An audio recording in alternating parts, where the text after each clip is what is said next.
7వ కీర్తన మొదటి వచనం. యెహోవా నా దేవా, నేను నీ శరణుజొచ్చియున్నాను. నన్ను తరుమువారి చేతిలో నుండి నన్ను తప్పించుము.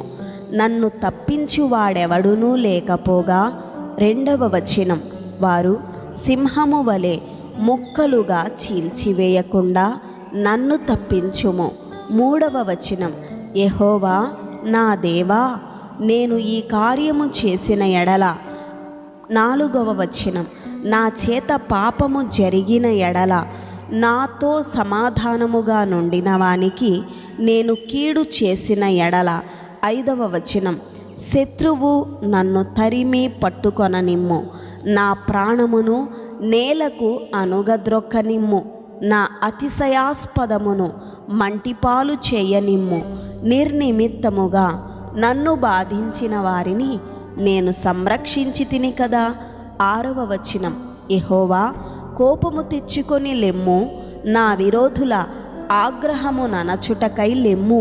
నన్ను ఆదుకొనుటకై మేల్కొనుము. న్యాయ విధిని నీవు నియమించి ఉన్నావు కదా. 7వ వచనం. జనములు సమాజముగా కూడి నిన్ను చుట్టుకొనున్నప్పుడు వారికి పైగా పరమందు ఆసీనుడవు కమ్ము. 8వ వచనం. యెహోవా జనములకు తీర్పు తీర్చువాడు. యెహోవా నా నీతిని బట్టియు నా యథార్థతను బట్టియు నా విషయములో నాకు న్యాయము తీర్చుము. 9వ వచనం. హృదయములను అంతరింద్రియములను పరిశీలించు నీతిగల దేవా. 10వ వచనం. దుష్టుల చెడుతనము మాన్పుము. నీతి గలవారిని స్థిరపరచుము.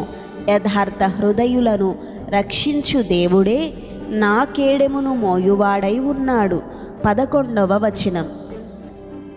న్యాయమును బట్టి ఆయన తీర్పు తీర్చును. ఆయన ప్రతిదినము కోపపడు దేవుడు. 12వ వచనం. ఒక్కడును మల్లని ఎడల ఆయన తన ఖడ్గమును పదును పెట్టును. తన విల్లు ఎక్కుపెట్టి దానిని సిద్ధపరచియున్నాడు. 13వ వచనం. వాని కొరకు మరణ సాధనములను సిద్ధపరచియున్నాడు. తన అంబులను అగ్ని బాణములుగా చేసియున్నాడు. 14వ వచనం. పాపమును కనుటకు వాడు ప్రసవ వేదన పడుచున్నాడు. చేటును గర్భమున ధరించిన వాడై అబద్ధమును కనియున్నాడు. 15వ వచనం. వాడు గుంట త్రవ్వి దానిని లోతు చేసియున్నాడు. తాను త్రవ్విన గుంటలో తానే పడిపోయెను. 16వ వచనం. వాడు తలంచిన చేటు వాని నెత్తిమీదికే వచ్చును. వాడు యోచించిన బలాత్కారము వాని నడినెత్తి మీదనే పడును. 17వ వచనం.